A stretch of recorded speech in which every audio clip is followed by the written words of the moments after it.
بہت سے لوگ آپ کے لیے کچھ نہیں کر سکتے، لیکن ان سے باتیں صرف اس لیے اچھی لگتی ہیں کیونکہ ان کی مثبت باتوں سے سہارا ملتا ہے۔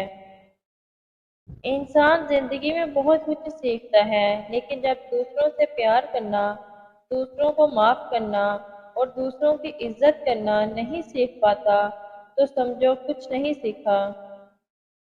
مخلص لوگ روٹھ جائیں تو منا لیا کرو، مطلبی لوگ چھوڑ جائیں تو رب کا شکر ادا کیا کرو۔ کسی شخص کو اس کام پر مجبور نہ کریں جو وہ نہیں کرنا چاہتا۔ منافق اور کم ظرف لوگ ضرورت پڑنے پر آپ سے ہی ناراض ہو جاتے ہیں۔ اخلاق کا دریا منافقت کی کشتی میں بیٹھ کر کبھی پار نہیں کیا جا سکتا۔ گہرائی کتنی ہی کم کیوں نہ ہو، آخر کم ظرف ڈوب ہی جاتا ہے۔ علم دولت سے بہتر ہے کیونکہ علم تمہاری حفاظت خود کرتا ہے، جبکہ دولت کی تمہیں خود حفاظت کرنی پڑتی ہے۔ اس زمین پر موجود سب سے سستی دعا جو آپ کو ڈپریشن اور بیماریوں سے بچا سکتی ہے وہ ہے مصروف رہنا۔ کسی کے خلوص اور پیار کو اس کی بے وقوفی مت سمجھو، ورنہ کسی دن تم خلوص اور پیار تلاش کرو گے اور لوگ تمہیں بے وقوف سمجھیں گے۔ پہاڑ سے گر جاؤ لیکن خود کو کسی کی نظروں میں مت گرنے دو۔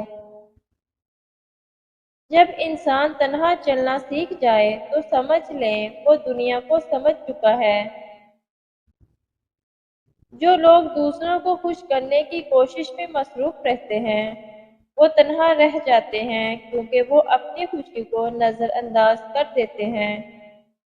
دنیا میں سب سے زیادہ نفرتوں کا سامنا سچ بولنے والوں کو کرنا پڑتا ہے۔ یقین اور مایوسی ایک ہی دل میں ایک ساتھ نہیں رہ سکتے۔ جو لوگ تنقید کو صبر سے برداشت کرتے ہیں اور غصہ نہیں کرتے، ان کو شکست دینا مشکل ہوتا ہے۔ صبح کے وقت صرف ایک چھوٹی سی مثبت سوچ آپ کے پورے دن کو بدل سکتی ہے۔ صبر بھی رنگ لاتا ہے اور غصہ بھی، مگر صبر کے رنگوں سے زندگی حسین ہو جاتی ہے، جبکہ غصے کا رنگ محبت کے ہر رنگ کو نگل جاتا ہے۔ خوبصورت لہجے میں بات کریں ورنہ خاموش رہ کر اپنی خوبصورتی کو برقرار رکھیں۔ دوسروں کے برے الفاظ کو نظر انداز کرنا سیکھیں، یہ عمل آپ کو خوشی دے گا۔ کسی کی نرمی کو اس کی کمزوری مت سمجھو، اگر وہ سر جھکا کر چلتا ہے تو صرف خدا کے خوف سے۔ جب کسی کا آپ سے یقین اٹھ جائے تو اسے کوئی دلیل دینے کا بھی کوئی فائدہ نہیں ہوتا۔ مسکراؤ، یہ ایک ایسی چابی ہے جو ہر دل کا تالا کھول سکتی ہے۔ اپنے دن کا آغاز صدقہ دینے سے شروع کرو۔ اس دن تمہاری کوئی دعا رد نہیں کی جائے گی اور اچھی بات بتانا بھی صدقہ ہے۔ بیکار وقت ضائع نہ کریں، بیکار بیٹھنے سے زندگی میں مشکلات بڑھتی ہیں۔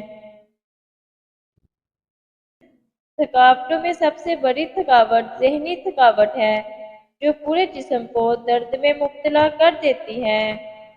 جسمانی تھکاوٹ سے زیادہ اذیت ذہنی تھکاوٹ میں ہوتی ہے اور آپ ایک نظر نہ آنے والی تکلیف سے خود کو گزرتا ہوا محسوس کرتے ہیں۔